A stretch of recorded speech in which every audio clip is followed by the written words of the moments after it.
watching MoBuzz TV on Wednesday, February 21st. I'm Karina, and Microsoft is trying to take a bite out of YouTube. Yep, this week Microsoft launched their SoapBox video service into public beta. It's been in private testing since last fall, but now we can all take a peek. Appropriately, the first time I looked at it, there were 2 cat videos on the first page. Phew, it's legit.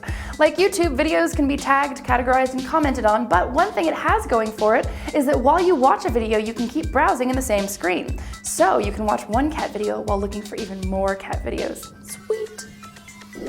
It's kind of cool to see musicians recognizing that YouTube is often a huge outlet for their fans to show their love for songs by lip-syncing, doing silly covers, or creating their own videos and mashups. The music industry types generally seem more concerned about whether there are copyright violations being committed, so it's nice to see musicians themselves take a different stance and simply enjoy the medium. And now we've got another new vocabulary lesson for you. Last week it was flog, a fake blog created by advertisers. This week's addition to the English language is also brought to you by blogs. It's beme, a meme spread throughout the internet by blogs. Blog, meme, beme. This is getting silly, isn't it? Anyways, the word was coined by Tom Hayes, who, surprise, surprise, is a blogger. He compares it to a meme, which is old media, while beme is new. Meme takes off by accident, bemes by design. Memes can take years to surface, bemes can take hours. And people who spread bemes are beamers, with the hip and trendy Z for plural. What's a word for blogger self-hyping? Bliping, perhaps? Let's go from the newest bemes to some of the oldest wonders in a new way. MoBuzz viewer Jamie tells us about an online vote going on from now until July to select the 7 new wonders of the world, architecturally speaking. The original list from the ancient Greeks only included things around the Mediterranean, and only one of the 7 still exists, the pyramids at Giza, which are of course included in the current list.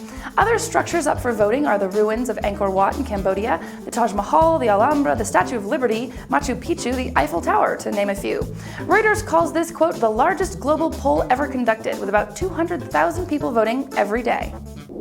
In mobile happenings, textually.org reports that technology is outpacing the forces of censorship under Zimbabwe's oppressive regime, as journalists are getting around censors by texting their stories. Radio transmission, printed media, and emails are highly restricted by Robert Mugabe's regime, but somehow they've not caught on to texting yet. Says one journalist, it's hard to squeeze, quote, the complexity of Zimbabwe's news into 160 characters including spaces, but he added, that's what I do every day. Props to that man's editing skills.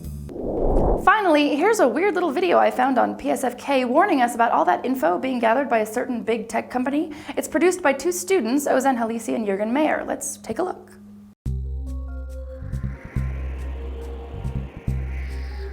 Google is the most powerful search engine on Earth. Today, billions of users Google for any kind of information. Google earns huge profits by dominating online advertising. It's well on the way to becoming the most valuable company on the global market.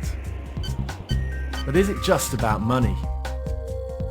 These men pursue a great vision, the Google Master Plan. Master plan? You mean these guys found the super secret Google file labeled our master plan? What a find. Ooh, tell us what the master plan is. Any kind of information will be accessible to anybody, controlled by Google itself. With the credo, don't be evil. That is diabolical. You can tell by the music in the background.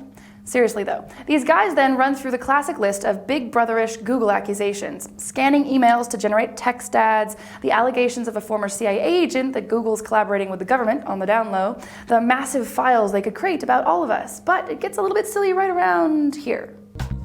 Though appearing to simply want the best for its users, Google has already begun to expand its online domination. Total control, and not merely on the web. Google is conducting research in the fields of molecular biology and genetics. What if Google had a file on you, even including your entire genetic data? Every human being would become completely transparent. What do you think? Does Google really worry about our privacy?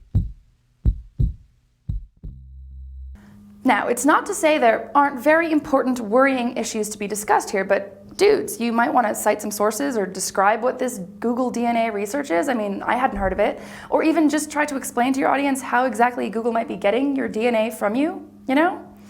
What can you do though? If there's anything the internet loves as much as a cat video, it's a poorly explained pseudo-conspiracy theory.